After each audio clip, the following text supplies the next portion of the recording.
Yes, you, watching this video. Do you want to own a piece of Scribbler? Only not a lock of hair or blood or flesh or anything else that will get you in trouble with the law? Well, now you can, with t-shirts, hoodies, tote bags and mugs featuring Obab Scribbler at her Teespring store. You know you want to. I shall now stop talking in third person and send you on to the video. Be lovely to each other and enjoy the show.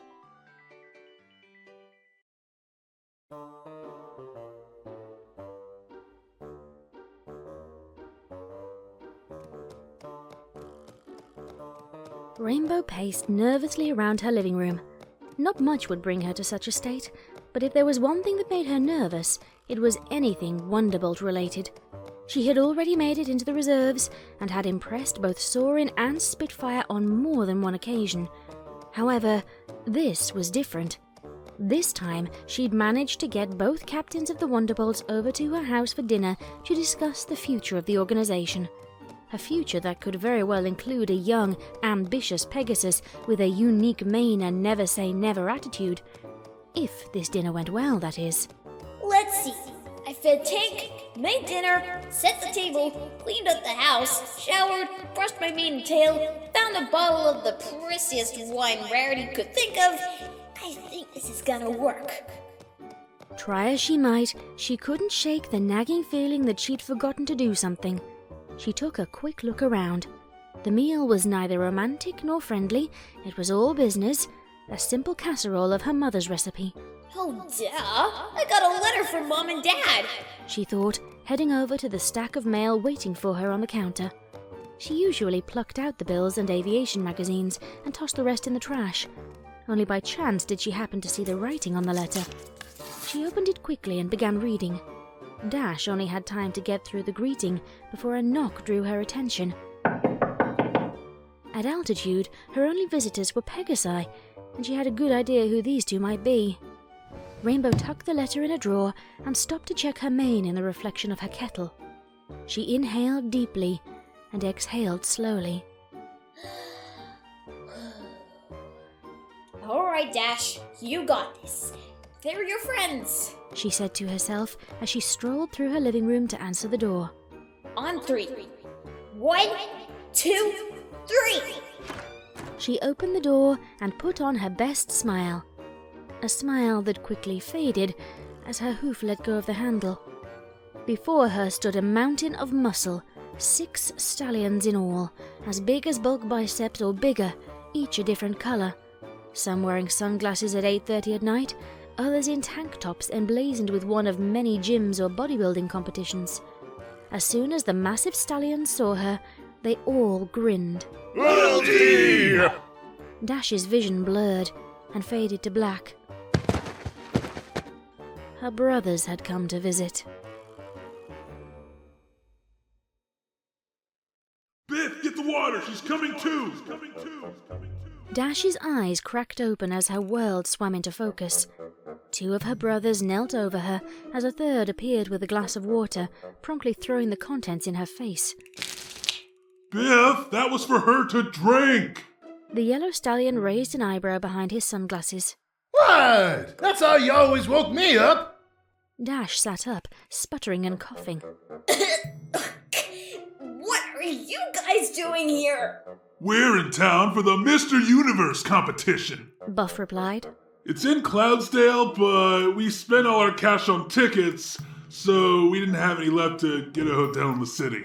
But then we remembered Little D lives in Ponyville, which is like a hop away from Cloudsdale, Smash said, walking in from the kitchen, holding a chunk of casserole in his hoof. Dope casserole, by the way. When did you learn to make Mom's recipe? Rainbow's eyes shot open as she scrambled to her hooves. Tell me there's still more? She said to herself as she reached the kitchen in time to watch her brothers eat the remaining casserole. You guys, that wasn't for you! Crash looked up from the now empty dish he was licking. Sorry, Dash. You know we need protein after a pump? Bash nodded, sitting across from his brother. Come on, you were gonna eat that whole thing by yourself? No, it was for... Uh-oh! I think Little D had a date tonight, boys! Biff stepped up behind her, noticing the set table. Also, you know I don't judge, especially not you, little sis. But I don't think it's smart to try to date 2 ponies at once. Dash's face turned a bright red as she reached her boiling point. Shut up, all of you! It's not a date. It's me trying to land my dream job. There'll be plenty of time for all of you to ruin my career, but can you please let me get it started first? Silence fell over the room. Dash looked around the room and only counted 5 stallions. Wait, where's Gash? As if in response, she heard the door slam, the stallion in question striding up behind her. She didn't want to ask. In all honesty, she knew what he'd just done. However, her nightmare wouldn't be complete if she didn't hear it from the stallion's mouth. Who was at the door? She mewed weakly. Some chick and a guy in a suit. Important witnesses, probably. Don't worry. I'll send them packing. So what's everybody so quiet for? Dash passed out once more. Rainbow woke up in her bed, the light of the sun shooting into her bedroom and shining directly on her vintage signed Wonderbolt poster. Perhaps it had all been a nightmare. She sat up in bed, rubbing a hoof to her sore forehead. She listened carefully for any sounds of her brothers, but heard nothing. Was it possible she had imagined the whole thing? Perhaps she had picked up the wrong kind of mushrooms from the grocery store. She trotted out of her bedroom and into the kitchen. Hello? Biff? Buff? You guys in here? The kitchen was clean, and no sign of 6 rambunctious muscleheads remained, save for a note taped to her cabinet. Little D, sorry about last night ruining your 3-way. Gone to lift things. Love, St. Nicholas. Biff. Dash sighed, taking the note in her mouth and walking to the couch in her living room. She flopped face down onto it and sighed. Well, at least the gym will keep them busy for a while. Wait, Ponyville doesn't have a gym! Dash shot up from the couch. If she knew one thing, it was that her brothers needed to lift like normal ponies needed to breathe. And their mother and father had punished them many times for powerlifting the couch and other furniture before they figured out they could lift anything that wasn't tied down in town. Rainbow spit out the note and kicked the front door open, speeding toward town, hoping that she wouldn't find them bench-pressing City Hall. Think, Rainbow, think! If I wanted to lift some of the heaviest things in town, where would I go? It took no more than a few seconds for her to alter her course to Sweet Apple Acres. Outside the barn, Biff's yellow coat and sunglasses gave him away as the Cutie Mark Crusaders helped him fill 2 empty cider barrels on either end of an iron bar with water. You see, kids? When it comes to getting a fresh pump, you can't cheat yourself. Go big or go home. He flexed a bicep as Apple Bloom admired it. Now, another thing essential to a gym sesh is pre-workout powder. Mix it with a cup of water and chug it 15 minutes before a workout. It feels like colors and tastes like house music. Well, Mr. Biff, you think we could get our cutie marks and laying huge? Apple Bloom asked. He smiled, the sunlight reflecting off his mirror-finished shades. Of course you can, little bro. Just like mine. He turned to show her the bench press bar on his flank. Now spot me. I'm gonna put up 315. I can feel it. Rainbow swooped in before he began his set. Hold it, Biff! Fillies are not spotters, and you know it! Well, yeah, they are now, but how will they ever be if they don't practice? Biff, they're 8! They don't lift! I could have told you that. Just look at them. Hi, we can lift if we wanna. Apple Bloom said with a hoof stomp. Yeah! I can already lift 12 apples! Scootaloo added proudly, showing off her muscles as she struggled to raise the crate. What's all the ruckus out here? Applejack and her brother came trotting out of the farmhouse. As soon as Biff racked the weight, he wiped the sweat from his brow and adjusted his glasses. Applejack drew her hat down over her head to hide her cheeks. Well, howdy there. Rainbow? Is this a friend of yours? Dash sighed. Yeah, AJ, this is my brother, Biff. The yellow stallion extended a hoof, oblivious to Applejack's unusual timidness. Nice to meet you. He looked past the mare in the hat toward her stoic companion. He stared at him for a second, squinting in recollection, before smiling again. And you must be Big Red, right? Let me tell you something, bro. I was once about your size. With a little sculpting, you could have trouble fitting through doors just like I do. Alright. Big Macintosh is the name, he replied coolly. Right, Macintosh. Sorry, brother. Dash told me all about you. She's got a huge crush on you. Dash couldn't put a hoof over Biff's mouth fast enough. Such a kidder, this guy. Hey, glad you all got to meet him, but we have to go collect the other 5 rings of this 6-ring circus. See ya! Dash took off, nearly dragging Biff behind her. Once they were at a safe altitude, she sat on a cloud. Biff, can you please just wait for me at my house while I round up everyone else? Her ears and wings drooped as she spoke. Biff extended a hoof to put on her shoulder, but withdrew it. I mean, sure, little D, I can hang out there. His tone had shifted considerably from earlier at the orchard. Dash turned to say something, but he was already out of earshot. Alright, let's just round up the rest of them, Dash said to herself, taking off toward the town. She found Buff at the town's playground of all places, with a crowd of young foals and their parents around him as he flexed. Sweet Celestia! She groaned to herself as she approached. Now, I've been known by many names and gone to many gyms. Some know me as Malcolm Flex, others as the CEO of Macro Hard, Bill Plates, and in some circles, the leading scientist on being jacked, Charles Barwin. But it doesn't matter what name you go by, as long as you look like you could bench press the moon. He then began to perform one-armed vertical push-ups. Mr. Buff? Some doctors say excessive muscle mass is bad for your health. Is that true? A lanky young colt with a camera around his neck asked. Listen, kid, doctors may have spent 12 years studying the body, but I spent 12 months building the body. Plus, I get my facts straight from the pony upstairs, and according to the Swoley Bible, you can never have too much mass. Mr. Buff, you mentioned something earlier about a pump? Can you explain a little bit more about what it's like to get one of those? Buff smiled, never stopping his push-ups. Oh, it's simple. A pump is like riding 2 jet skis at the same time, except one of those jet skis is a rhino that farts lightning, and the other is 2 jet skis. Buff, can I talk to you for a second, please? Rainbow pushed her way through the crowd. He flipped back onto his hooves and smiled. Check it out, everyone! It's my little sis, Rainbow Dash! He pulled her into a headlock before she could stop him and gave her a noogie.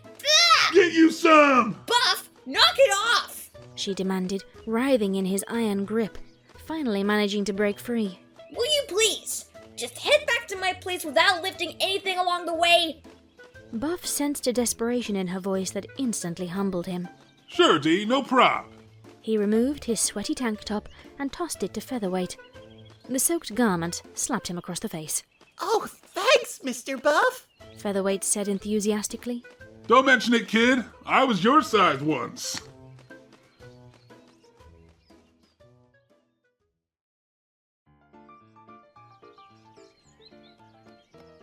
Alright, 2 down, 4 to go.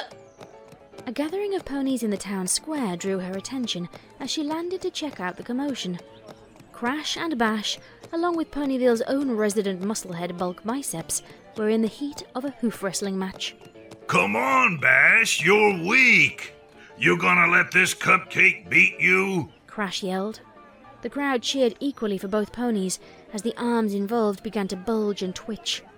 You're going down, new mate. Bulk replied through gritted teeth. What are you gonna do when Bulkamania goes wild on you, brother? Bulk hissed, gaining leverage against him by an inch. Crash looked up and noticed Rainbow. Lil D! Bash glanced up, the momentary distraction enough for Bulk to gain the upper hoof and slam Bash's hoof against the crate. Oh yeah! Bulk shouted, standing and thrusting his hooves in the air. Yeah! He turned around after waving to the crowd. Yeah! Good round, bro. Good round. They bumped hooves as the crowd dispersed. D, you made me lose! Bash complained. Me? You guys, can you just... Dash put a hoof to her forehead. Can you guys please just head back to my place real quick? They looked at each other before glancing back at Dash. Sure, Dash. We'll see you there.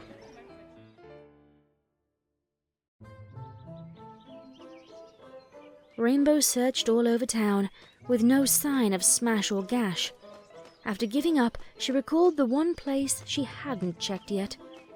The small cottage at the edge of the forest was the last place in town. As she circled overhead, she spotted 2 huge bears chasing her brothers.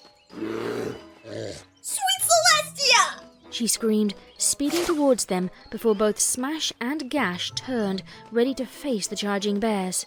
Are you two crazy? Just a little. Gash replied, colliding with the bear and continuing to wrestle it. Fluttershy, get out here, quick! Fluttershy rounded the corner, the picture of calm. What's the matter, Rainbow? Dash couldn't believe this even warranted an explanation. What's the matter? Your bears are attacking my brothers! Oh, that's not the case at all, Rainbow. Gash and Smash are just helping the bear brothers get some exercise. They rarely get the chance to work out with someone their size. Yeah, geez, see. Chillax. High five. Gash replied, high-fiving the bear. Can you guys please just head back to my place real quick? All right. They flew off toward her house, followed closely by Rainbow. I didn't even know Rainbow had brothers, Fluttershy said to Angel, who shrugged.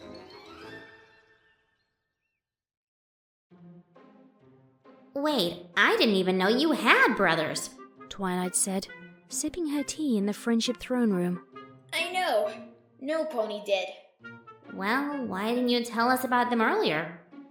Dash narrowed her eyes at Twilight.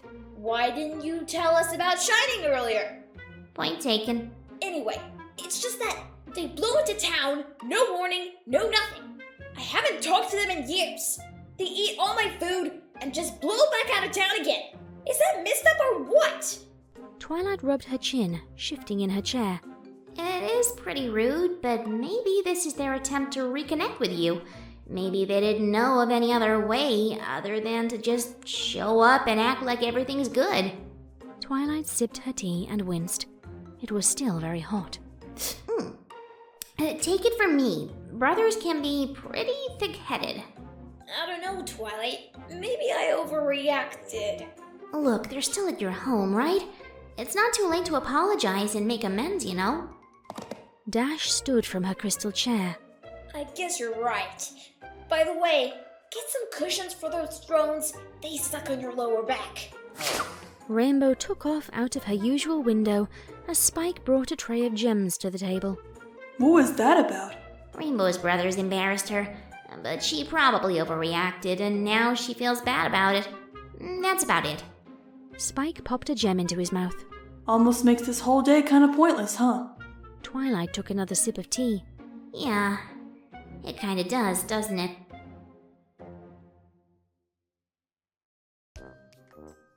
Alright, boys. Little D's pretty upset. And looking back on it, we did just kinda use her as a bed and breakfast.